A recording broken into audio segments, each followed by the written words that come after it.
صدق الله العلي العظيم. وقال النبي صلى الله عليه وآله وسلم: العلماء ورثة الأنبياء، أو كما قال عليه الصلاة والسلام. اللهم صل على سيدنا محمد وعلى آل سيدنا محمد وبارك وسلم. اللهم صل على سيدنا محمد وعلى آل سيدنا محمد وبارك وسلم. اللهم صل على سيدنا محمد وعلى آل سيدنا محمد وبارك وسلم.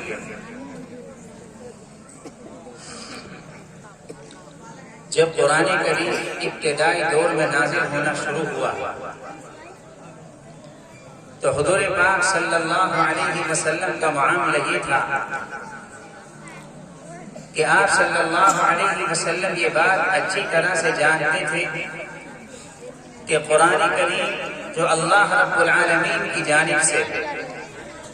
اس امت کے لیے اجالا اور روشنی کے طور پر آیا ہے، عظیم الشان کتاب ہے، امت کے لیے مشعل راہ ہے، تو قرآن کریم کی عظمت کو آپ جانتے تھے. اس لیے آپ صلی اللہ علیہ وسلم کا معاملہ یہ تھا کہ جب جبرائیل امین قرآن کریم کو لے کر نازل ہوتے اور حضور پاک صلی اللہ علیہ وسلم کے سامنے پڑھتے تو آپ صلی اللہ علیہ وسلم اس کو جلدی جلدی دہرایا کرتے تھے، اس لیے کہ آپ کے دل میں یہ فکر رہتی تھی کہ کہیں کوئی حرف رہ نہ جائے، کہیں آیت کا کوئی حصہ مجھ سے چھوٹ نہ جائے. اللہ رب العالمین نے حضور پاک صلی اللہ علیہ وسلم کی اس فکر کو دیکھا اور آپ علیہ السلام کی تسلی کے لیے قرآن کریم کی یہ آیات نازل فرمائی، جس میں اللہ رب العالمین نے حضور پاک صلی اللہ علیہ وسلم کو کچھ ہدایات دی اور تسلیاں دی، اور ساتھ میں ہمیں اور آپ کو اللہ رب العالمین نے اشارتاً اپنے تمام بندوں کے لیے اور بالخصوص امت مسلمہ کے لیے بڑی ہدایات اور رہنمائی بیان فرمائی. اللہ رب العالمین کی جانب سے فرمایا گیا کہ لا تحرک به لسانک لتعجل به، کہ اے نبی علیہ السلام، اے پیارے حبیب، آپ اپنی زبان کو جلدی جلدی مت چلائیے، آپ کو جلدی کرنے کی ضرورت نہیں ہے. ہم جانتے ہیں کہ آپ کے دل میں یہ فکریں ہیں کہ قرآن کریم کا کوئی حصہ مجھ سے رہ نہ جائے، لہذا ہم آپ کی اس فکر کو دور کرتے ہیں. اور آپ اللہ رب العالمین نے فرمایا ان علینا جمعہ وقرآنا، کہ آپ قرآن کریم اسی لیے جلدی پڑھ رہے ہیں کہ آپ سے کوئی حصہ رہ نہ جائے، تو ہم یہ ذمہ داری لیتے ہیں کہ قرآن کریم کو ہم جمع فرمائیں گے اور قرآن کریم کی ہم حفاظت فرمائیں گے. اور ساتھ میں فرمایا وقرآنا، اور یہ ذمہ داری بھی ہم لیتے ہیں کہ قرآن کریم ہر زمانے میں صحیح پڑھا جائے گا، اس کی صحیح طرح سے پڑھنے والے، اس کو اپنے سینوں میں محفوظ کرنے والے لوگ باقی رہیں گے. اور اس کے بعد اللہ رب العالمین نے ایک بات اور بیان فرمائی کہ فَإِذَا قَرَأْنَاهُ فَاتَّبِعْ قُرْآنَا، لہذا جب ہم قرآن کریم کو پڑھیں تو آپ ہمارے پیچھے پیچھے پڑھتے چلے آئیں گے. یہاں مفسرین نے ایک بڑا شاندار نقطہ بھی بیان فرمایا کہ حضور پاک صلی اللہ علیہ وسلم سے یہ کہا گیا کہ جب اللہ رب العالمین کی جانب سے قرآن پڑھوایا جائے تو آپ پیچھے پیچھے اسی طرح سے پڑھتے چلے جائیں. گویا کہ امت کو ایک اشارہ دیا گیا اور پڑھنے والے طلباء کو بھی ایک اشارہ دیا گیا کہ جب کسی کو استاد اور مربی مان لیا جائے، جب کسی کو اپنا بڑا سمجھ لیا جائے تو پھر اس کی اتباع کی جائے، اس کے پیچھے پیچھے چلا جائے، پہلے اس کی بات کو بغور سنا جائے اور اس کے بعد اس پر عمل بھی کیا جائے. اور اس کے بعد اللہ رب العالمین نے ایک بات اور فرمایا کہ ثم ان علینا بیانا، کہ قرآن کریم صرف اس لیے تو نازل نہیں ہوا کہ صرف قرآن کریم کو عبادتاً پڑھ لیا جائے یا قرآن کریم سے صرف برکتیں حاصل کر لی جائیں، بلکہ قرآن کریم کو نازل کرنے کا مقصد اللہ رب العالمین کی جانب سے بہت بڑا مقصد ہے، بہت بڑا مقصد بات ہے کہ قرآن کریم امت کے لیے نظام حیات لے کر کے آیا ہے، یہ زندگی گزارنے کے طریقے لے کر آیا ہے، یہ انسانوں کو کامیابی کے راستے پر ڈالنے کے لیے آیا ہے، یہ انسانوں کو عزتیں دینے کے لیے آیا ہے، یہ انسانوں کی زندگی میں سکون بھرنے کے لیے آیا ہے، یہ خاندانوں کو آباد کرنے اور لوگوں میں میل محبت پیدا کرنے کے لیے آیا ہے۔ یہ قرآن کریم صرف اس لیے نہیں آیا کہ قرآن کریم سے برکتیں حاصل کر لی جائیں، قرآن سے برکتیں تو حاصل ہوں گی ہی، آپ دیکھیں گے تب بھی برکتیں ملیں گی، آپ چھوئیں گے تب بھی برکتیں ملیں گی، مگر قرآن کریم کا اصل مقصد جو ہے وہ اللہ رب العالمین نے بیان فرمایا کہ اس کا مقصد یہ ہے کہ اس کی باتوں کو سمجھنا۔ اس لیے اے نبی، ہم آپ سے یہ بھی وعدہ کرتے ہیں کہ قرآن کریم کے معانی اور قرآن کریم کا مطلب اور قرآن کریم کی تشریحات اور قرآن کریم میں جو باتیں اللہ نے اپنے بندوں کو سمجھائی ہیں، ان تمام باتوں کو سمجھانے کی ذمہ داری بھی ہم اپنے اوپر لیتے ہیں۔ اس لیے کہ قرآن کریم کو سمجھنا ہر زمانے کے لوگوں کے اعتبار سے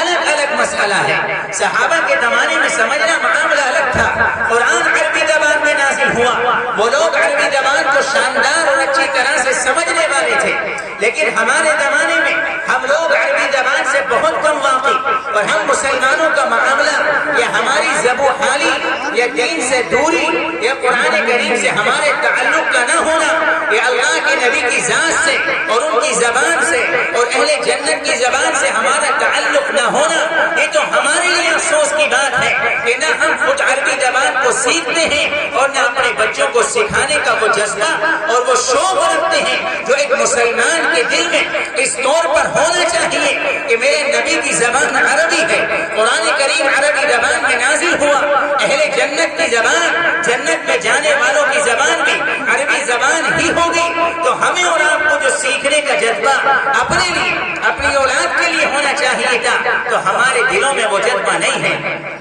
لیکن اللہ رب العالمین کا احسان، اللہ رب العالمین کا اپنے بندوں کے ساتھ تعلق ذرا غور تو فرمائیں۔ اس زمانے میں جس زمانے میں صحابہ کرام عربی زبان کو سمجھتے تھے، اس زمانے میں اللہ نے وعدہ فرمایا کہ ہم ہر زمانے میں قرآن کریم کو سمجھانے والے، قرآن کریم کے مطلب کو بیان کرنے والے، قرآن کریم کی تشریحات کرنے والے، اور ہر زمانے میں جب نئے نئے مسائل آئیں گے، نئی نئی باتیں پیدا ہوں گی، یہ قوموں میں ترقی کے معاملات ہوں گے، نئے حالات آئیں گے، کبھی اچھے اور کبھی برے حالات آئیں گے، جو چیزیں اس زمانے میں نہیں تھی آگے چل کر نئی چیزیں آئیں گی، تو اس زمانے میں ضرورت پڑے گی کہ آیا یہ حلال ہے یا حرام ہے، یہ صحیح ہے یا غلط ہے، اس کو کیا جائے کہ نہیں کیا جائے۔ اب ہم اگر ہندوستان کے رہنے والے اگر ہمارے درمیان یہ علماء جو عربی زبان سے واقف ہیں، یہ علماء جو نبی کی زبان سے واقف ہیں، یہ علماء جو قرآن کریم کو سمجھتے ہیں، اگر یہ علماء، اگر یہ مدارس نہ ہوتے اور اللہ رب العالمین نے اس زمانے میں اللہ کے نبی سے قرآن کریم کے مقصد، قرآن کریم کے مطلب کی حفاظت کا وعدہ نہ کیا ہوتا، تو کیا ہم اور آپ قرآن کریم کے سمجھنے والے ہوتے؟ کیا سمجھتے ہم قرآن کریم کو؟ اگر میں آپ کے سامنے قرآن کریم کی ایک سورت پڑھ دیتا یا پورا قرآن کریم ہی پڑھ کر چلا جاتا، تو کیا آپ کی سمجھ میں کچھ بات آتی سوائے اس کے کہ آپ نے قرآن کریم کو سنا؟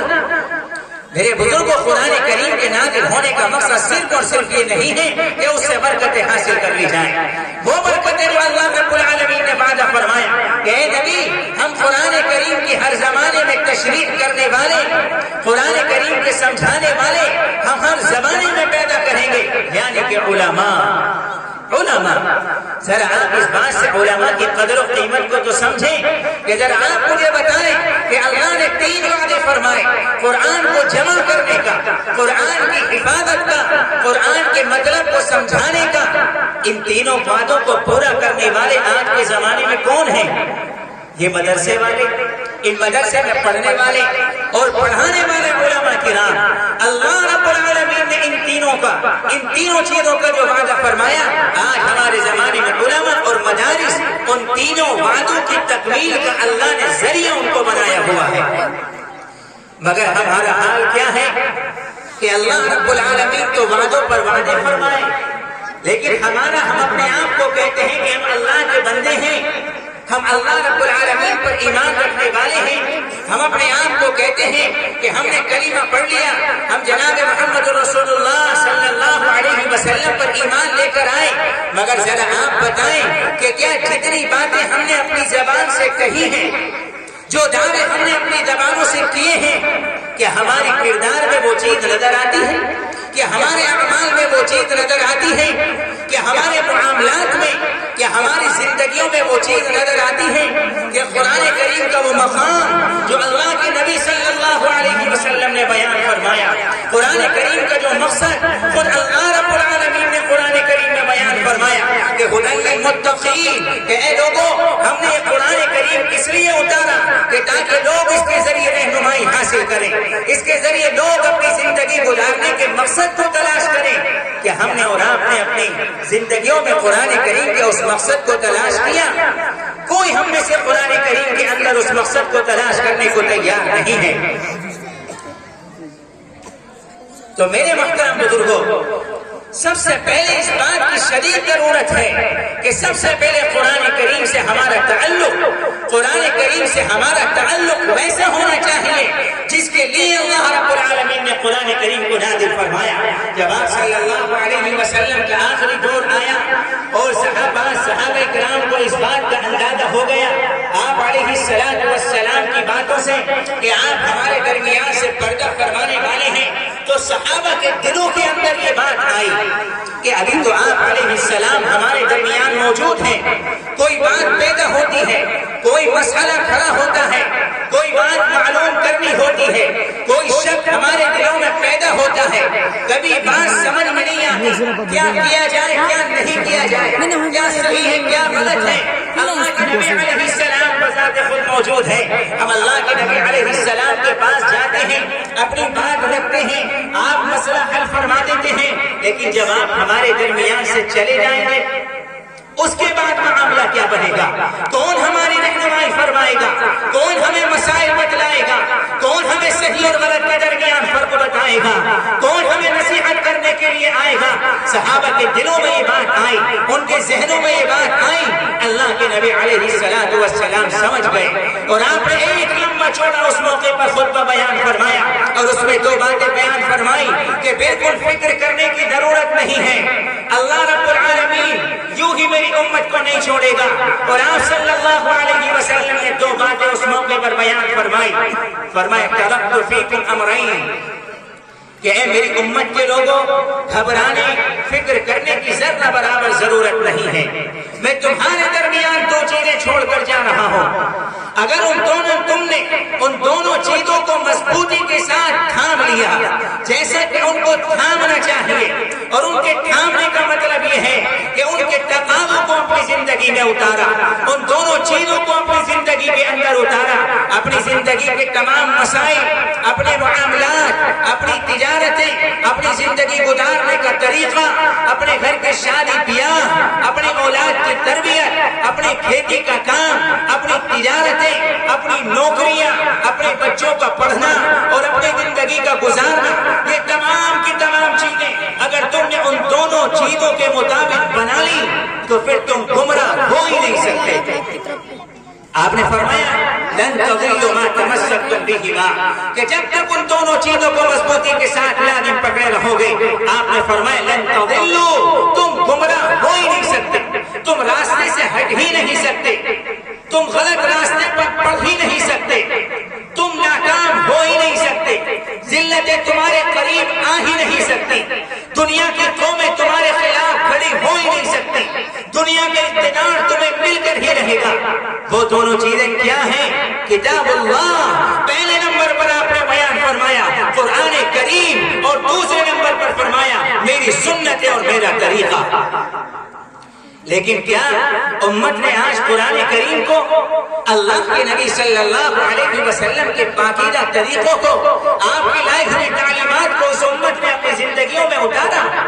بالکل نظر نہیں آتا۔ ہاں آتا ہے، جمعے کے دن ذرا دیر کے لیے نظر آتا ہے،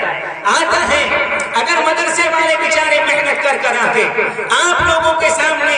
ہاتھ جوڑ کر کے مدرسے میں آ جائیں، جلسہ سن لیں، کچھ دین کی باتیں سن لیں، اگر یہ لوگ محنت کر آ کے پروگرام کر لیں تو اس موقع پر ہاں دین نظر آتا ہے، لیکن اس کے علاوہ ہمارے گھر میں شادیاں ہوں، خوشی کے موقع آ جائیں، تو بجائے اس کے ایک ایمان والے کا ذہن اس طرف جائے کہ میرے اللہ نے یہ نعمتیں مجھے دی، میرے اللہ نے مجھے نوازا، اگر وہ چاہتا مجھے غریب بنا دیتا، اگر وہ چاہتا میرے پاس کھانے کو نہ ہوتا، اگر وہ چاہتا میرے پاس پہننے کو نہ ہوتا، اگر وہ چاہتا میرے پاس رہنے کو مکان نہ ہوتا، میرے اس اللہ نے میرے مانگے بغیر اتنی شاندار نعمتیں عطا فرمائی، اللہ کا شکر ادا کرتا۔ مگر سب سے پہلے مال کی بربادی، سب سے پہلے سنتوں کے جنازے، سب سے پہلے قرآن کی تعلیمات، سب سے پہلے نبی کی تعلیمات ہر خوشی کے موقع پر ہمارے گھروں سے نکال دی جاتے ہیں۔ بے حیائی عام، عورتیں پردوں سے باہر، سارے خرافات، فضول خرچیاں، پٹاخے، یہ ساری کی ساری چیزیں آج مسلمانوں کی زندگی میں ہیں، اور ایسا لگتا ہے ہماری زندگی کو دیکھ کر، ہمارے لائف اسٹائل کو دیکھ کر، ہماری زندگی گزارنے کے طور طریقوں کو دیکھ کر، ہماری تجارتوں میں جھوٹ کو دیکھ کر، ہماری آپس کی دشمنیوں کو دیکھ کر، ہمارے دلوں میں بھرے ہوئے ایک دوسرے کے خلاف حسد اور نفرتوں کو دیکھ کر ایسا لگتا ہے کہ ہم وہ قوم ہیں جسے سمجھانے کے لیے کوئی نبی نہیں آیا، ایسا لگتا ہے۔ اور ایک طرف نبی علیہ السلام کا تعلق، بڑی امیدیں، آپ بیان فرمانے امیدوں کے ساتھ کہ میری امت کے لوگوں، میں تمہارے درمیان دو چیزیں چھوڑ کر جا رہا ہوں۔ یہ بات آپ نے پورے یقین سے کیوں فرمائی؟ اس لیے کہ آپ کو یقین تھا کہ میری امت کے لوگوں کے سامنے جب میری بات آئے گی، میری امت کی خواتین کے سامنے جب میری بات آئے گی، میری امت کے بوڑھوں کے سامنے جب میری بات آئے گی، وہ اس بات کو فوراً اپنے گلے سے لگائیں گے اور اپنی زندگی کو اسی کے مطابق بنائیں گے۔ یہ باتیں آپ نے اس لیے بیان فرمائی، مگر ہمارا معاملہ کیا ہے کہ ہم قرآن کی تعلیمات سے آج کوسوں دور جا چکے، کوسوں دور جا چکے۔ آج ہمارا حال کیا ہے؟ ذرا بچہ پیدا ہوا، اگر اس نے کوئی گڑبڑی کر دی، ہم میں سے کوئی صحابہ کا قصہ نہیں سناتا، ہم میں سے یوں کہتے ہیں جا کر دیکھ، وہ 15 سال کا ہے اور مہینے کے 30,000 روپے کما کر لاتا ہے۔ دنیا تو اپنی اولاد کے ذہنوں میں ہم نے گھوس دی، ہم نے اس کو غلط ڈائریکشن دیا، ہم نے اس کی غلط تربیت کی، اور اگر صورتحال یہی رہی تو یاد رکھ کہ کل قیامت کے دن اللہ کے نبی علیہ السلام نے بیان فرمایا کہ کلکم راع وکلکم مسئول عن رعیتہ، کہ اے میری امت کے لوگوں، اے والدین، اے بڑوں، اے ماں، اے باپ، تم میں سے ہر آدمی ذمہ دار ہے، اور قیامت کے دن کل اس سے اس کی ذمہ داری کے بارے میں پوچھا جائے گا۔ پوچھا جائے گا آپ باپ تھے، آپ نے کیا تربیت کی اولاد کی؟ حضرت عمر رضی اللہ تعالی عنہ کے زمانے میں ایک والد محترم آئے بڑے روتے ہوئے، اور حضرت عمر رضی اللہ تعالی عنہ سے کہنے لگے امیر المؤمنین، آپ تو بہت انصاف فرمانے والے ہیں، آپ ذرا میری فریاد سنیں۔ امیر المؤمنین نے فرمایا کہ بیان فرمائے معاملہ کیا ہے؟ والد محترم کہنے لگے حضور یہ میرا بچہ ہے، جوان ہو چکا، میری کوئی بات ماننے کو تیار نہیں، اور فرمایا آج تو معاملہ یہاں تک ہو گیا کہ یہ میرے اوپر ہاتھ چھوڑنے کو تیار ہو گیا۔ حضرت عمر رضی اللہ تعالی عنہ نے اس نوجوان کو بلایا اور کہا کہ والد صاحب سچ کہہ رہے ہیں، اس زمانے کے لوگ سچے تھے۔ اس نے کہا کہ ہاں امیر المؤمنین بات سچ ہے۔ تو حضرت امیر المؤمنین اس کو سزا سنانے لگے، لیکن نوجوان کہنے لگا کہ امیر المؤمنین آپ مجھ کو سزا دیں مگر میری بات تو سن لیں۔ کہا کہ یہ میرے والد ہیں، میں پیدا ہوا میں کچھ نہیں جانتا تھا، میں نے ہوش سنبھالا، میں نے ان کو اسی طرح سے کام کرتے ہوئے دیکھا، میں سمجھا کہ شاید اسی چیز میں کامیابی ہے، میں اور بڑا ہوا، میں نے فلاں چیزوں میں محنت کرتے ہوئے دیکھا، میں نے سمجھا شاید اسی چیز میں کامیابی ہے۔ فرمایا امیر المؤمنین نہ انہوں نے میری شاندار تربیت فرمائی، نہ انہوں نے مجھے قرآن کی صحیح تعلیم دی، اب ذرا آپ مجھے بتائیں کہ تربیت دینے میں ہونے والا کی یا میں غلط ہوں؟ امیر المؤمنین فرمانے لگے غلطی والد صاحب کی ہے، وہ تربیت نہ کر سکے، وہ نہ سمجھا سکے، وہ قرآن تعلیمات نہ دے سکے۔ آپ نے فرمایا سزا بچے کو نہیں والد صاحب کو دی جائے گی۔ آج ہمارا معاملہ بالکل یہی ہے، ہم میں سے کوئی اپنی اولاد کو دین سکھانے کو تیار نہیں، کوئی قرآن کریم کی تعلیم دینے کو تیار نہیں۔ ہمارے ذہنوں میں دنیا کا ماحول اس طرح سے چھا چکا کہ صبح کو اٹھتے ہیں تب دنیا ہمارے ذہنوں پر سوار رہتی ہے، رات کو اٹھتے ہیں تب دنیا ہمارے ذہنوں پر سوار رہتی ہے۔ اللہ کے نبی صلی اللہ علیہ وسلم نے اس زمانے میں فرمایا تھا کہ ایک وقت آئے گا کہ مسلمانوں کے خلاف دنیا کی ساری قومیں اس طرح سے متحد ہو کر ٹوٹ پڑے گی، ان کو مٹانے کے لیے، ان کے دین کو مٹانے کے لیے اس طرح سے ٹوٹ پڑے گی جس طرح سے بھوکوں کو ایک معمولی سے سالن کا پیالہ دیا جائے اور کہا جائے کہ اسی سے پیٹ بھرو تو سارے بھوکے جس طرح اس پیالے پر ٹوٹ پڑتے ہیں۔ صحابہ عرض کرنے لگے کہ یا رسول اللہ، کیا اس زمانے میں مسلمانوں کی تعداد بہت تھوڑی ہوگی، بہت معمولی ہوں گے؟ کیا اس زمانے کے لوگوں کو اتنی ہمت ہو جائے گی کہ مسلمانوں پر ٹوٹ پڑے؟ آپ نے فرمایا نہیں، مسلمانوں کی تعداد بہت زیادہ ہوگی، وہ بہت زیادہ ہوں گے۔ فرمایا لیکن صورتحال یہ ہوگی کہ دنیا کی محبت اور موت کا ڈر ان کے دلوں میں اتنا بیٹھ جائے گا کہ وہ کچھ کر ہی نہیں پائیں گے۔ آج دنیا کی محبت ہمارے دلوں میں گھسی ہوئی ہے، ہم قرآن اور سارا معاملہ یہ ہے کہ ہم قرآن کریم کی باتوں کو سمجھنے والے بنے ہی نہیں۔ اللہ تعالیٰ نے قرآن کریم اس لیے نازل فرمایا تھا کہ ہم اور آپ ایک شاندار اور ایک کامیاب اور ایک پاکیزہ اور ایک خوشحال زندگی گزارنے والے بنتے، ہمارے دلوں میں محبتیں ہوتی، ہمارے یہاں تجارتیں بھی شاندار ہوتی، مال کی بھی فراوانی ہوتی، ہم عبادت گزار بھی ہوتے، ہم والد بھی بنتے اور استاد بھی اپنی اولاد کے لیے بنتے۔ قرآن کریم اس لیے اللہ نے نازل فرمایا، مگر ہم نے اور آپ نے قرآن کریم کے ساتھ بڑی ناانصافی فرمائی، بڑی ناانصافی فرمائی۔ گھر میں کسی کا اللہ نہ کرے انتقال ہو جائے، قرآن کریم یاد آ جاتا ہے، بچے بلا لے کر۔ اس پر افسوس یہ ہے کہ اہل خانہ پتہ چلتا ہے کہ والد کا انتقال ہوا اور بچہ قرآن کریم پڑھنے ہی نہیں جانتا، اولاد قرآن پڑھنے ہی نہیں جانتے۔ کہا کہ بھئی مدرسے میں چلے جائیں، مدرسے سے بچے آ جائیں، وہ بچے چلے جاتے ہیں، اور افسوس انتقال میں بھی بچے یاد آ گئے، ماں باپ کے لیے دعائیں مغفرت کے لیے مدرسے یاد آ گئے، گھر میں نکاح کا مسئلہ آ گیا، مدرسے کے مولوی صاحب یاد آ گئے، بچے کے کان میں اذان پڑھنے ہیں، مولوی صاحب یاد آ گئے، کاروبار بند ہو گیا، مولوی صاحب یاد آ گئے، اور سب سے زیادہ نفرت مولوی صاحب سے، سب سے زیادہ برے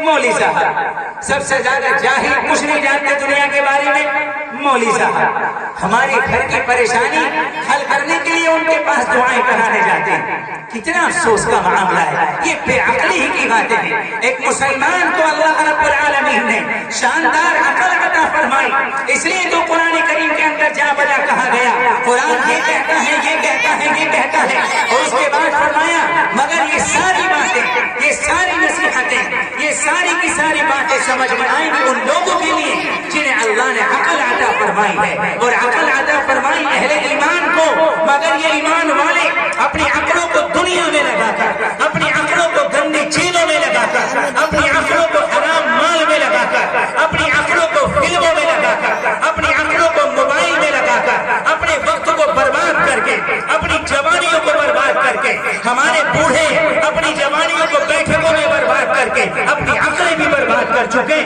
اور جب قرآن سمجھ میں نہیں آتا تو قرآن سے تعلق توڑ لیا۔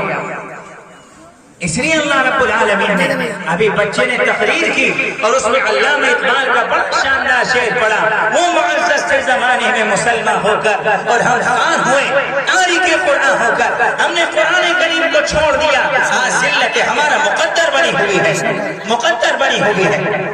کہاں پڑھی جاتے ہیں قرآن کریم؟ زمانے میں اللہ کے نبی صلی اللہ علیہ وسلم کے زمانے میں معاملہ یہ تھا کہ جب مشرکین کی طرف سے مخالفت بہت زیادہ ہونے لگی، حضرت ابو بکر صدیق رضی اللہ تعالی عنہ مکہ چھوڑ کر جانے لگے۔ راستے میں اس زمانے کے مکے کے ایک بڑے تاجر تھے، ابن الدغینہ اور ابن الدغنہ، دونوں طرح سے ان کا نام آیا ہے۔ ابو بکر رضی اللہ تعالی عنہ مکے سے جا رہے تھے، ابن الدغنہ آ رہے تھے، راستے میں ابو بکر ملے، وہ کہنے لگے ابو بکر کہاں جا رہے ہو؟ کہنے لگے بھائی اب میری قوم مجھے چین سے عبادت نہیں کرنے دیتی، اب میں نے طے کر لیا کہ میں مکے کو چھوڑ کر کہیں جاؤں گا، اللہ کی زمین بہت وسیع ہے، وہاں جا کر اللہ اللہ کروں گا، اللہ کو مناؤں گا، خوب اس کی عبادت کروں گا۔ تو وہ جو تاجر صاحب تھے وہ کہنے لگے ابو بکر نہیں، آپ بڑے باکمال آدمی ہیں، آپ بڑے اچھے اخلاق والے ہیں، آپ بڑے پیار والے ہیں، آپ کسی سے لڑتے نہیں، آپ کسی کو برا نہیں کہتے، آپ کسی کا دل نہیں دکھاتے، آپ جیسے لوگوں کو اپنی بستیوں سے نہیں نکالا جاتا، لہذا آپ چلیے اور میں اپنی قوم سے جا کر بات کروں گا۔ اور واپس مکے گئے، انہوں نے جا کر اپنی قوم سے بات کی تو قوم کے لوگوں نے یہ کہا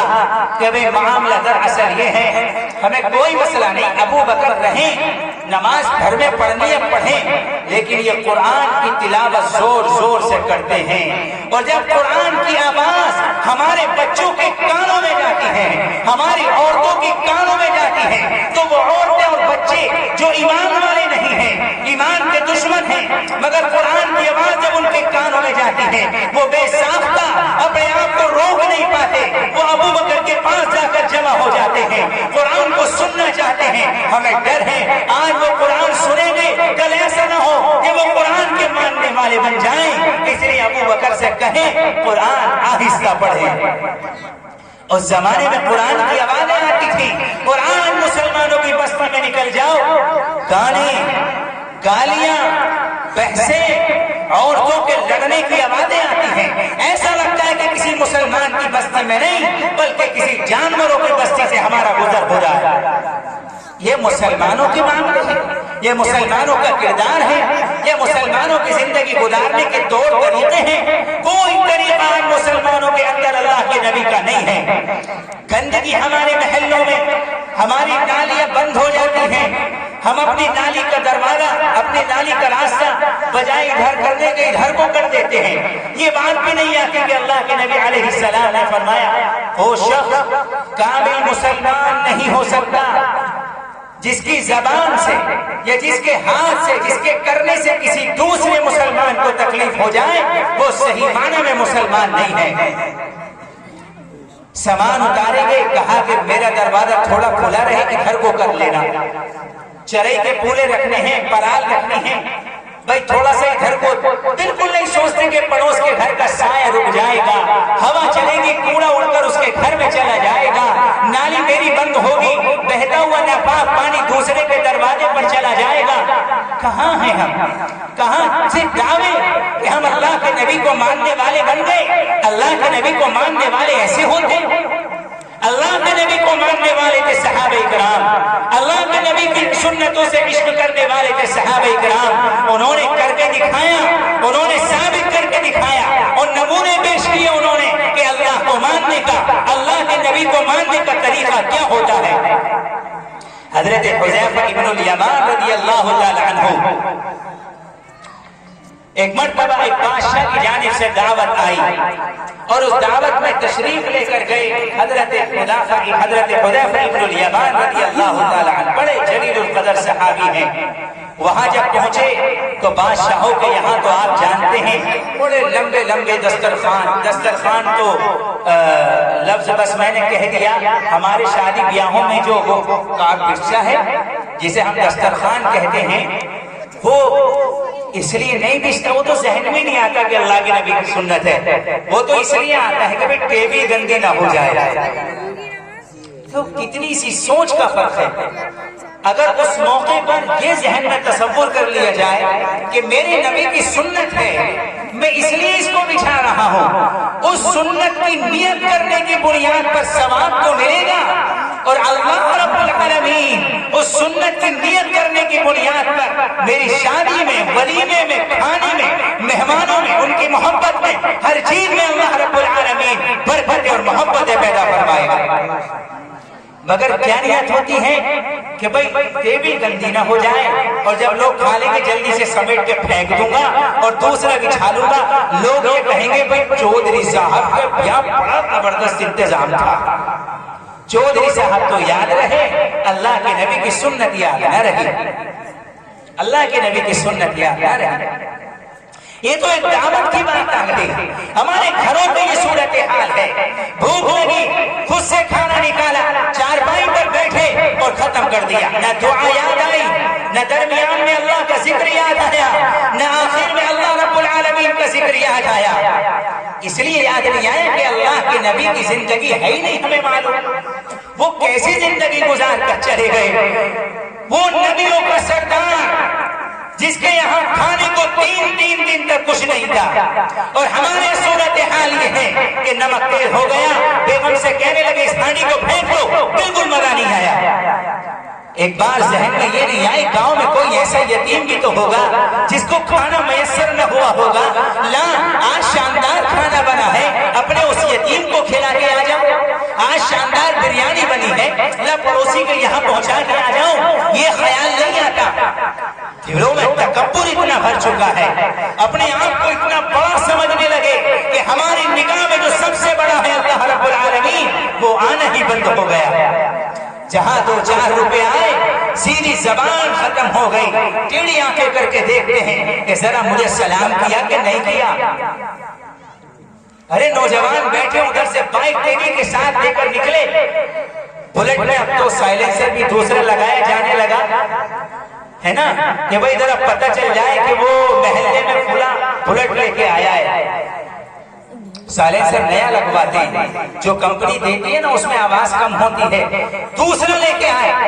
تصور تو کریں، کوئی دل کا مریض ہوا، وہاں سے آپ نے تیزی سے گزار دی تو آپ جانتے ہیں اس کو ہارٹ اٹیک بھی آ سکتا ہے۔ اللہ کے نبی صلی اللہ علیہ وسلم حضرت عائشہ صدیقہ رضی اللہ تعالیٰ فرماتی ہیں کہ اللہ کے نبی علیہ السلام رات کو تہجد پڑھنے کے لیے بیدار ہوتے،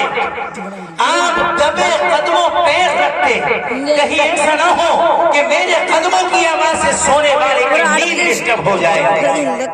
ابو بکر و عمر عبادت کرنے کے لیے اپنے گھر سے نکلے، چپ کے جا رہے ہیں، چپل بھی نہیں پہنے۔ حضرت عمر رضی اللہ تعالیٰ عنہ نے پیچھے سے آ کر پکڑا، بھائی کون ہے اتنی خاموشی کے ساتھ رات کے اندھیرے میں جا رہا ہے؟ پیچھے سے پکڑ لیا،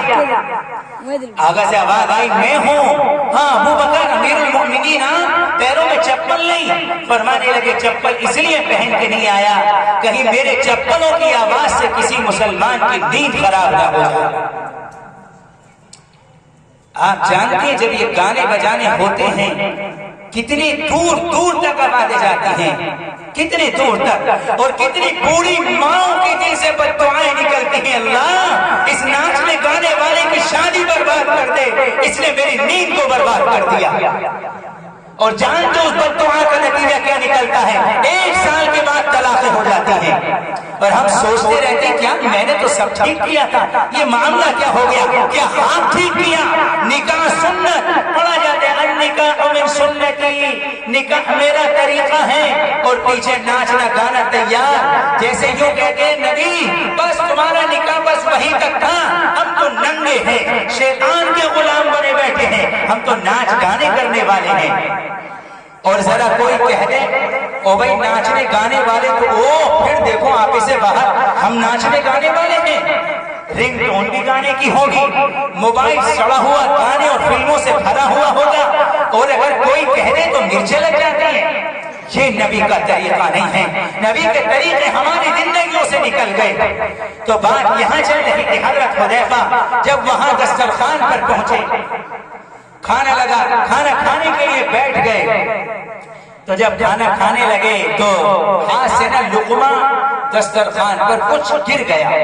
جیسے ہم اور آپ کھاتے ہیں لقمہ گر جاتا ہے، تو اللہ کے نبی علیہ السلام نے اس میں تعلیم یہ دی ہے کہ جب تم میں سے کسی کا لقمہ گر جائے، اذا سقطت لقمۃ احدکم، کہ جب تم میں سے کسی کا لقمہ گر جائے فلیأخذھا، تو اس مسلمان کو چاہیے کہ اس دسترخوان پہ سے اس لقمے کو اٹھا لے۔ جب دسترخوان ہی نہیں ہوگا اور جب وہاں گرے گا جہاں چپل رکھے جاتے ہیں، ہماری بکریاں جہاں پیشاب کر دیتی ہیں، جب وہاں گرے گا تو ہم اس کو اٹھا تو سکتے نہیں، اور جب ہم اس کو نہیں اٹھائیں گے تو غور سے سننا، آپ نے فرمایا کہ جب دسترخوان پہ کسی کا لقمہ گر جائے نا اس کو اٹھا لو، اور وَلْيُمِتْ عَنْهَا الْأَذَى، اگر کوئی گندی چیز لگ گئی ہے تو پھر اگر وہ دور کرنے کے قابل ہو تو اس کو دور کر دو، اس گندی چیز کو ہٹا دو اور اس کو کھا لو، اس لیے کہ تم اگر اس کو اٹھا کر نہیں کھاؤ گے تو پھر وہ تمہارا کھانا آپ نے صاف فرمایا شیطان کھائے گا، شیطان۔ کتنے گھروں میں کہاں سے برکتیں آئیں گی؟ ہمارے گھروں میں شیطان، جس کے متعلق اللہ نے اعلان فرما دیا ان الشیطان لکم عدو مبین، اے مسلمانوں شیطان تمہارا کھلا دشمن ہے، فاتخذوہ عدوا، اس کو دشمن ہی سمجھو۔ اگر دنیا میں محلے میں کسی سے لڑائی ہو جائے، وہ صرف اتنی لڑائی ہو کہ صاحب تجھے اپنی جو ہے گاڑی بیل گاڑی اپنا ٹریکٹر یہاں، اب تو بیل گاڑی نہیں چلتی تو برا لگ جائے گا کہ مولوی صاحب ابھی تک ہمیں 30 سال پیچھے سمجھے ہوئے نہیں، ٹریکٹر بڑھیا۔ جب ٹریکٹر یا گاڑی وغیرہ ہم کھڑی کرتے ہیں، اب دلوں میں محبت تو ہے نہیں کہ میرے دروازے کے سامنے کھڑا کر لیا تو چلو میں بچ کے نکل جاؤں، دل حسد تو وہاں بھی اتنا ہی بھرا ہوا ہے۔ بس اسی بات پہ لڑائی جھگڑا ہو گیا، پتہ چلا میاں گشت کرنے والے گئے کہ وہ بھائی کو آپ بلا دو، وہ یارو میں جو ہے وہ اب کہے کیسے، وہ جی اس ٹائم میں کیا کوئی ملتا نا، ابے بھائی آواز تو دے دو پڑوسی، وہ نہ کوئی ہو گئی نہ تو بیکار ہے کسی کو بلانا۔ اب یہ تھوڑی کہے گا میں بس مسلمان تو ہوں مگر ہے میری لڑائی، بول چال نہیں بالکل بھی۔ اب اسی بات پہ 2 سال تک معمولی دوستوں سے کہیں گے میرا دشمن، رشتہ داروں سے کہیں گے میرا دشمن، اور جسے اللہ نے قرآن کریم میں دشمن بیان فرمایا اس کو اپنے گھر میں کھانا کھلایا۔ یہ ہے ہمارا ایمان۔ اتنے ہم دور ہو گئے قرآن کریم سے، اتنا ہمارا تعلق ٹوٹ گیا نبی کی سنتوں سے۔ اب معاملہ کیا ہوا، جب وہ گرا دسترخوان تو نبی کی تعلیم فوراً ذہن میں آ گئی حضرت حذیفہ کے کہ اس کو اٹھانا ہے، صاف کرنا ہے، کھا لینا ہے، شیطان کو بھوکا مارنا ہے، اسے نہیں کھانے دینا ہے۔ اب جب وہ اٹھانے لگے تو ساتھ میں کچھ خاص قسم کے دنیا دار بھی ہوتے۔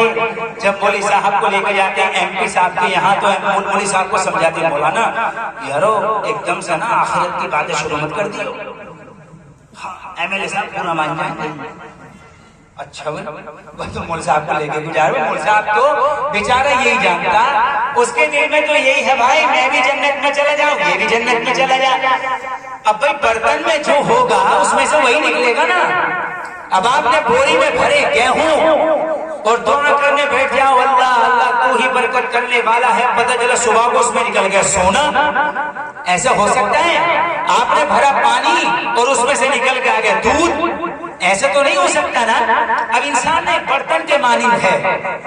اب اس کے دل میں جو ہے، اب جس کے دل میں جو ہے وہاں سے وہی نکلے گا۔ اب مولوی صاحب کے دل میں یہ ہے یہ بھی کامیاب ہو جائے، یہ بھی جنت میں جانے والا بن جائے۔ اب کیا کہیں گے وہ یار ہم کے سامنے تھوڑے گرم دماغ ہیں، نو تم سے آخرت کی باتیں مت کرنا۔ بولے پھر کیا کروں؟ بولے پھر یوں کہنا ارے بھائی آپ ہی ہمارے علاقے کو بس بچائے ہوئے ہیں، ورنہ تو ابھی بلڈوزر آ کر پورے گاؤں کو تباہ کر جاتا۔ اب ایم پی صاحب کی پگلے پھول جائیں گے، وہ کہے گا ہاں بھائی وہ کشمش بھی رکھتی ہے بھائی امام صاحب کے ناشتے کے لیے۔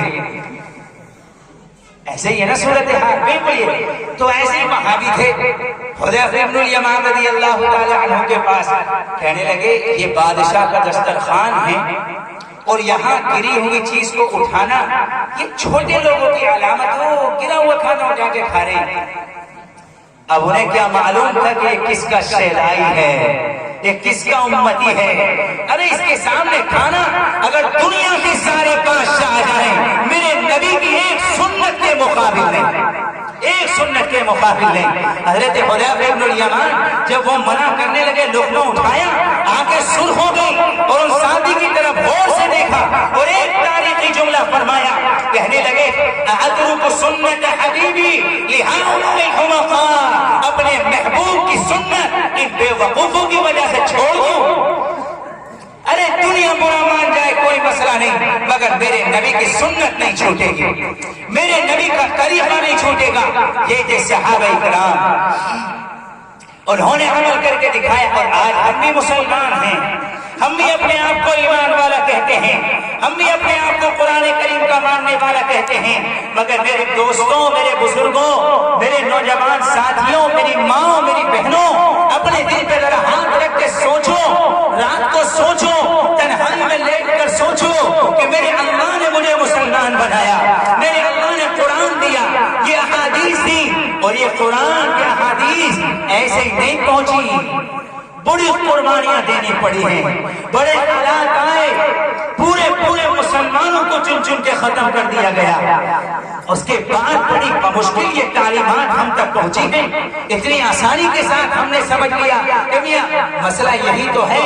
مال مفت دلے بے رحم، جب مال آسانی سے آتا ہے، کوئی نعمت آسانی کے ساتھ ہاتھ لگتی ہے، ہمارے دلوں میں اس کا مقام اور مرتبہ بالکل نہیں رہتا۔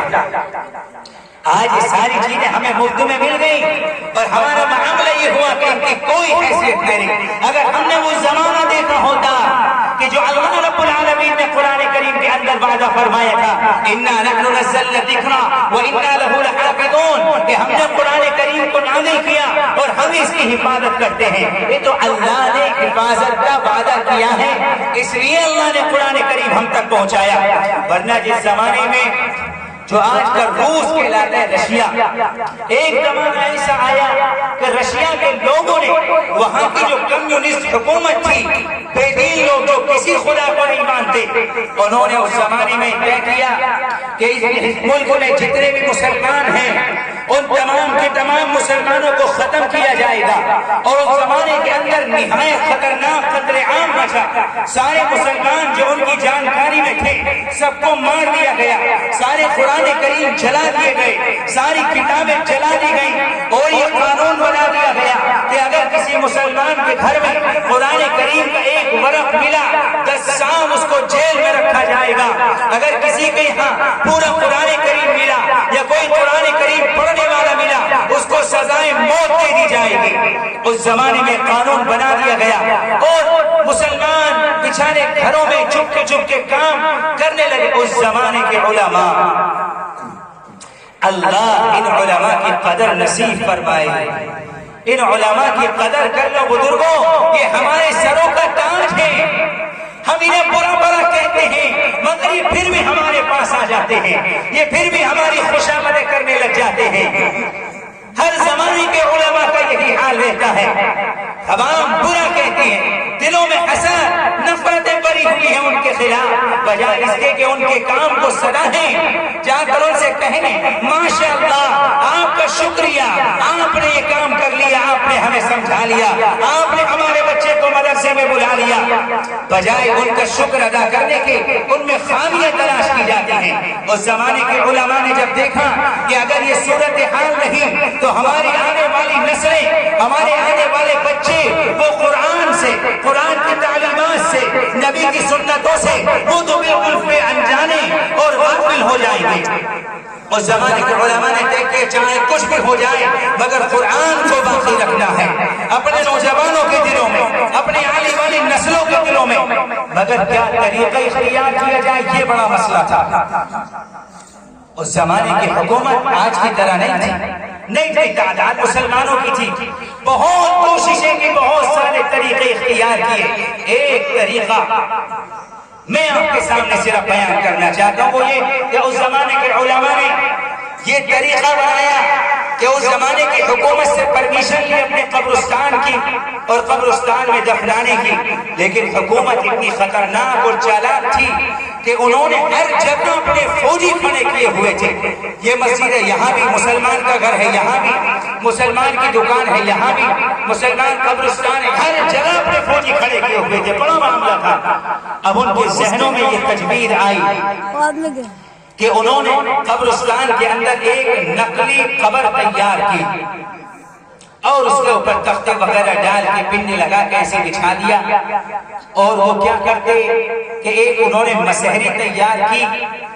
اور اس مسحری پر وہ کیا کرتے کسی گھر میں لے جاتے اور کہتے کہ بھئی فلاں آج مسلمان کا انتقال ہو گیا، انتقال نہیں ہوتا تھا، وہ اس کو مسحری پر لٹاتے اور مسحری پر لٹا کر جس طرح ہم تو برات کندھے پر اپنے میت کو لے کر جاتے ہیں اس طرح سے وہ لیٹنے والے کو قبرستان لے کر جاتے ہیں۔ فوجی سمجھتے کہ جنازہ ہے، کوئی مسئلہ نہیں، سو کے آپ جا سکتے، لے جائیں، کوئی مسئلہ نہیں ہے۔ وہ لے کر جاتے اور اپنا اسی طرح سے ساری چیزیں وہ قبر کو کھولتے اور اس بچے کو، جس بچے کو وہ مسحری پر لٹا کر مردے کی حالت اس طرح یہ مردہ کہہ کر لے کر آتے، اس کو قبر کے اندر اتارتے اور قبر کے اندر پہلے سے ہی ایک حافظ اور قاری موجود ہوتا تھا، قبر بند کر دی جاتی، وہ حافظ اور قاری اسی طرح سے بیٹھ کر قبر میں بیٹھ کر قرآن کریم کو سیکھتا تھا۔ اس طرح سے اس زمانے کے علماء نے قرآن کریم کو وہاں پر باقی رکھا۔ آج ہندوستان کی صورتحال مختلف نہیں ہے، ہم سب جانتے ہیں، اب بات ڈھکی چھپی نہیں ہے، ہر آدمی ساری باتیں جانتا ہے، سارے لوگ پوری دنیا اپنے اپنے مشن میں ہر قوم اپنا مقصد لیے ہوئے ہے، اور انہوں نے ٹھانا ہے کہ ہم اپنے مقصد کے لیے جو ہمیں کرنا پڑے گا کرے گا۔ مگر ایک قوم آئی تھی جس سے بڑی امیدیں تھی، اللہ کے نبی نے جس کو اپنی امت کہا، جس کے لیے آپ روئے تھے، آپ راتوں کو جاگے تھے، جس کے لیے آپ جبرائیل امین کو واپس بھیجا، جس کے لیے آپ نے اللہ کے دربار میں درخواستیں لگائیں، اور جب آپ کا آخری وقت آیا، جب حضرت جبرائیل امین آئے اور آ کر عرض کرنے لگے کہ یا رسول اللہ، اللہ کی جانب سے سلام آیا ہے۔ اللہ کی جانب سے سلام کا مطلب یہ تھا کہ اب آپ کو بلاوا آ گیا، آپ کو وہاں واپس جانا ہے۔ اور کہاں عرض کیا کہ یا رسول اللہ، جو فرشتہ روح نکالنے پر متعین ہے وہ فرشتہ باہر آپ کی اجازت کا منتظر ہے۔ آپ صلی اللہ علیہ وسلم خاموش رہے، اور تھوڑی دیر خاموشی کے بعد فرمائے جبرائیل ابھی میری ایک درخواست ہے۔ بولے کیا؟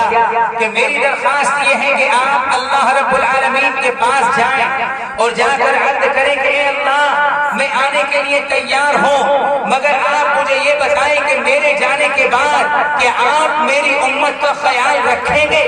آپ واپس جائیں گے اور اللہ کی جانب سے میری اس درخواست کا جواب لے کر کے آئیے۔ حضرت جبرائیل امین واپس گئے اور جا کر عرض کیا کہ یا اللہ، اللہ کے نبی کی درخواست ہے کہ جب میں دنیا سے پردہ فرما جاؤں گا، میرے بعد میری امت کا کیا ہوگا؟ جبرائیل امین آئے اور آ کر عرض کیا کہ یا رسول اللہ، اللہ نے وعدہ فرمایا ہے کہ آپ کے بعد آپ کی امت کو اے نبی تنہا نہیں چھوڑا جائے گا۔ جب اللہ نے یہ وعدہ فرمایا تب آپ دنیا سے پردہ فرما کر گئے۔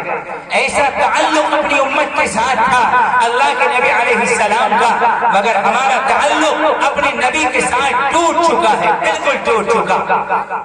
اور اس تعلق کو بنانے کے لیے آج کے زمانے میں علماء محنتوں پر محنتیں کرنے میں لگے ہوئے ہیں۔ یہ مدارس، یہ علماء، یہ سارے کے سارے، ان تمام کا مقصد صرف اور صرف یہ ہے کہ ہماری آنے والی نسلیں اپنے آپ کو ایسا بنا لیں کہ کل اللہ کے سامنے، رسول اللہ کے سامنے کل شرمندگی نہ اٹھانی پڑے۔ جب اللہ کے نبی علیہ السلام پوچھیں گے کہ بتاؤ، میں جس دین کی خاطر لوگوں کی گالیاں سن کے آیا، میں جس دین کی خاطر لوگوں کے پتھر کھا کے آیا، میں جس دین کی خاطر اپنوں کو قربان کر کے آیا، میری امت کے لوگوں، جب اس دین کو مٹایا جانے لگا تم موجود تھے، تم نے اس دین کو زندہ کرنے کی کتنی کوششیں کی۔ ہم میں سے کوئی دین کو زندہ کرنا تو چھوڑے، اپنے گھروں میں سنتیں زندہ کرنے کو تیار نہیں ہے۔ میرے بزرگوں بتاؤ، اگر اس صورتحال کے ساتھ اگر ہم دنیا سے چلے گئے تو کیا ہم اللہ کے نبی سے نگاہیں ملا پائیں گے؟ کیا نگاہیں ملا پائیں گے ان صحابہ سے جنہوں نے اپنی جانوں کو قربان کر دیا؟ اس لیے میرے بزرگوں، ہمیں علماء کی قدر کرنی چاہیے، ہمیں مدارس کا خیال رکھنا چاہیے، یہاں پر پڑھنے والے بچوں کا خیال رکھنا چاہیے، مدارس کی تمام ضرورتوں کا خیال رکھنا چاہیے۔ اللہ کے نبی کا تعلق پوری امت کے ساتھ بہت گہرا، مگر جو تعلق آپ کا علماء کے ساتھ تھا، جو تعلق آپ کا حفاظ کے ساتھ تھا، وہ تعلق آپ کی پوری زندگی میں نظر نہیں آتا۔ ایک مرتبہ ایک قبیلے زکوان تھا، اس قبیلے کا ایک آدمی تھا عامر بن مالک سردار، وہ اللہ کے نبی صلی اللہ علیہ وسلم کی خدمت میں حاضر ہوا اور آ کر یہ کہنے لگا کہ اللہ کے نبی صلی اللہ علیہ وسلم، ہمارے علاقے میں بہت سارے لوگ ایمان لے کر آئے ہیں۔ جھوٹ بولا اور کہا کہ چونکہ لوگ بہت زیادہ ہیں، انہیں قرآن بھی سیکھنا ہے، سنتیں بھی سیکھنی ہیں، دین بھی سیکھنا ہے، اس لیے آپ کچھ پڑھے لکھے علم والے لوگوں کو ہمارے علاقے میں بھیج دیں۔ اللہ کے نبی صلی اللہ علیہ وسلم نے تقریباً 70 صحابہ کو، جن میں حفاظ، قرآن کریم کو حفظ کرنے والے، قرآن کریم کو شاندار پڑھنے والے قرہ اور علم رکھنے والے، اس زمانے کے سارے حفاظ اور قرہ سب قرآن کو سمجھنے والے بھی تھے، علماء بھی تھے،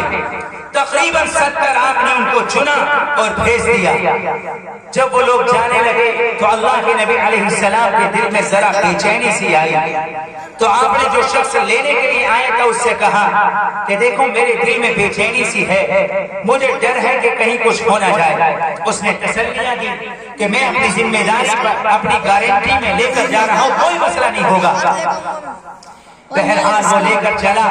اور ایک مقام پر جس کو پیر معونہ کے نام سے تاریخ میں جانا جاتا ہے، جب یہ وہاں پر پہنچے تو کچھ صحابہ کو وہاں پر جب پڑاؤ ڈالا تو کچھ صحابہ نے کہا کہ میں فلاں کام سے فلاں جگہ جاتا ہوں۔ ایک دو صحابی جانوروں کو چلانے کے لیے چلے گئے، ایک دو صحابی کسی اور کام سے گئے، اور اس شخص نے خبر بھجوائی اپنے علاقے میں کہ مسلمان یہاں پر آ چکے ہیں اور سلیکٹڈ ہیں، چیدہ اور چنیدہ ہیں، بڑے شاندار ہیں، لہذا ان کو پکڑو اور ان کو قتل کر دیا جائے۔ اور اس طرح سے دھوکے سے ان 70 صحابہ میں 70 صحابہ کو شہید کر دیا گیا۔ جب اللہ کے نبی علیہ السلام کو خبر ملی، اس سے پہلے کی شہادتیں ہوئی، آپ کے چچا بھی شہید ہوئے، حضرت جعفر طیار بھی شہید ہوئے، حضرت حمزہ بھی شہید ہوئے، حضرت عمر رضی اللہ عنہ بعد کی بات ہے، اور بھی دیگر صحابہ کرام شہید ہوئے، بہت سی چیزیں آئیں، آپ کو تکلیف نہیں ہوئی، آپ کو پتھر مارے گئے طائف میں، آپ کو اتنی تکلیف نہیں ہوئی، آپ کے گلے میں پھندے ڈالے گئے، اس کی بھی آپ کو تکلیف نہیں ہوئی، اور بعض موقعوں پر اللہ کے نبی علیہ السلام سے کہا بھی گیا یا رسول اللہ یہ لوگ ستانے میں کوئی کسر نہیں چھوڑتے، آپ اللہ کے خاص نبی ہیں، آپ ہاتھ اٹھا کر بد دعا فرما دیں، یہ سارے کے سارے ہلاک ہو جائیں گے، مگر آپ نے فرمایا میں رحمت بن کے آیا ہوں، میں بد دعا نہیں کر سکتا۔ مگر جب یہ حافظ اور یہ قاری جب شہید ہوئے، آپ کو خبر جبرائیل امین نے پہنچائی، آپ کا دل ٹوٹ گیا، آپ رونے لگے، اور آپ کا دل ایسا ٹوٹا کہ جو نبی اپنے دشمنوں کو دعائیں دینے کے لیے آتا تھا، جو نبی اپنے دشمنوں کے لیے ہدایت مانگنے والا تھا، 1 مہینے تک ان کو قتل کرنے والوں کے خلاف بد دعا کرتے رہے، 1 مہینے تک۔ ایسا تعلق تھا آپ کا حفاظ سے، قرآن سے، علماء سے۔ مگر آج کے زمانے میں علماء کیا صورتحال ہے، کوئی ان کو گلے لگانے کو تیار نہیں، مخالفتیں، ان کے دلوں میں حسد، یہ کیا مانگتے ہیں ہم سے؟ کچھ بھی تو نہیں مانگتے، یہ اجرتیں نہیں مانگتے، مانگتے ہیں سال میں زکات، وہ بھی کس کے لیے؟ ہمارے مال کو حلال کرنے کے لیے، ہمارے مال کو پاک کرنے کے لیے، ہماری آخرت کو بنانے کے لیے، اور اپنے لیے نہیں، ان بچوں کے لیے جو پڑھیں گے، دعائیں کریں گے اور ہماری آخرت بنے گی۔ مگر ہمارا معاملہ نفرتیں، حسد، لڑائی جھگڑے، اس امت کو نہ جانے ہو کیا گیا۔ خفیہ میٹنگیں ہوتی ہیں، بات یہاں اس طرح کی نہیں جا سکتی، مگر جو قومیں اپنا ایک مشن بنا لیتی ہیں، جو قومیں اپنا ایک مقصد اس وقت بنائے ہوئی ہیں، جو رولنگ پارٹی یہاں پر ہے، آپ ان کے مقاصد کو پڑھو، ان کے مقاصد کو سمجھو، اور کچھ عقل کے ناخن لیجیے کہ ہر قوم جس کا کوئی نبی نہیں، جس کے پاس کوئی کتاب نہیں، جس کے پاس رہنمائی کے لیے کوئی صحیح گائیڈ موجود نہیں، آج وہ قوم دنیا پر حکومت کر رہی ہے، وہ جیسے چاہتے ہمیں چلاتے ہیں، اور حالانکہ دنیا میں چلانے کے لیے ہم آئے تھے۔ یہ ساری ذلتیں کیوں آئیں؟ ہم نے قرآن کو چھوڑ دیا، ہم نے نبی کے طریقوں کو چھوڑ دیا، ہم قرآن کو اپنے سینوں سے لگانے والے نہیں بنے، ہم نبی کی سنتوں کو اپنے سینوں سے لگانے والے نہیں بنے، اس لیے اللہ رب العالمین نے بھی آج اپنی رحمت کو ہماری طرف سے روک لیا۔ وہ تو صاف اللہ رب العالمین کا اعلان ہے، ان ینصرکم اللہ، کہ اے لوگو اگر تم اللہ کی مدد کرو گے تو پھر اللہ رب العالمین تمہاری مدد کرے گا، تمہارے قدموں کو جمائے گا، تمہارا رعب، تمہاری دہشت، تمہارا ڈر دشمنوں کے دلوں میں ڈال دے گا۔ لیکن جب دنیا کی محبت دلوں میں آتی ہے تو اللہ کی نبی کی محبت نکل جاتی ہے، اللہ کی محبت نکل جاتی ہے۔ آج دنیا میں ہر چیز